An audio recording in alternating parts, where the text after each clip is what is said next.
A lady who was diagnosed with Alzheimer's. Conscience was not good anymore, my memory not good anymore. I didn't dare to go out without my husband. She recovered very quickly and went home with nearly no complaints. Interestingly, there was another case I remember quite early on when we started in Bangkok in 2018. And her husband called me before she came and he said, "My wife has Alzheimer's, it's an incurable disease, what's the point to come?" And I said, well, if you come, I know Dr. Wessolly has had some success in limiting the progression of neurological disorders. So even if you can do that, that's worthwhile. So they decided to come, and I remember she came to you as a patient, and what was very interesting, and I tell people this often, she came with Alzheimer's, and she went back to Australia without Alzheimer's. And not that we cured Alzheimer's, but it's an interesting story. And again, you had to take a lot of time to talk with her in great detail about her case. And what did you discover, Doctor? Yes, first of all, I want to say I don't cure Alzheimer's. Yeah.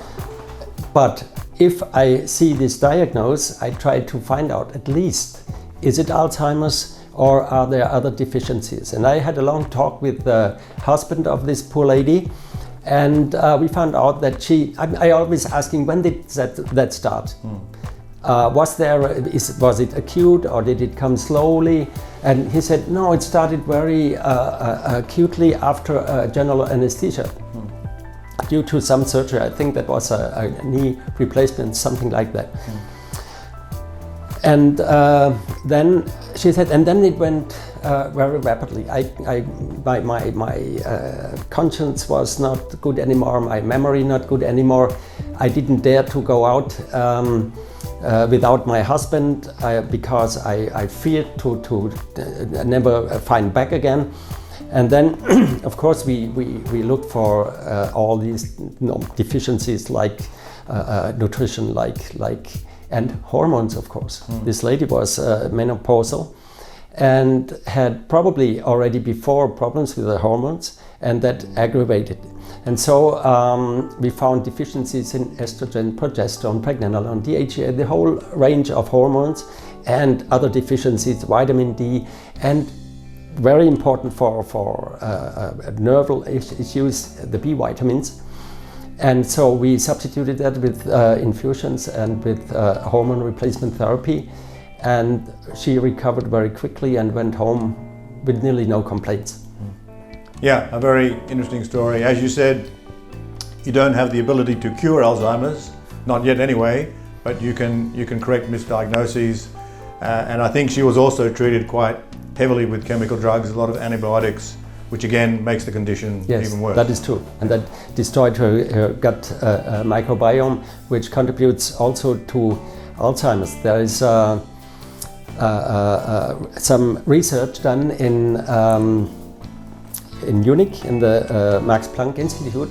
They could, for example, create in mice with a wrong strain of bacteria, kind of Alzheimer's and a kind of MS. And due to the toxins of the bacteria, and so that is the connection, the gut-brain axis. So we are doing a lot of research in this direction to see the influence of the gut system on the brain also. Very important part. Very important, and I think we're finding out more and more about how the gut impacts the brain. I remember you told me you gave your first lecture on the gut microbiome in 2003.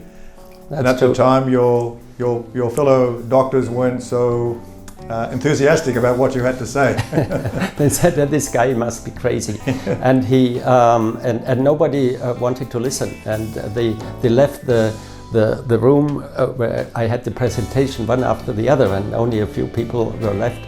And now they see what's really happening, and there's done a lot of research in universities and in institutes like Max Planck. Miskawaan, Visionary Healthcare.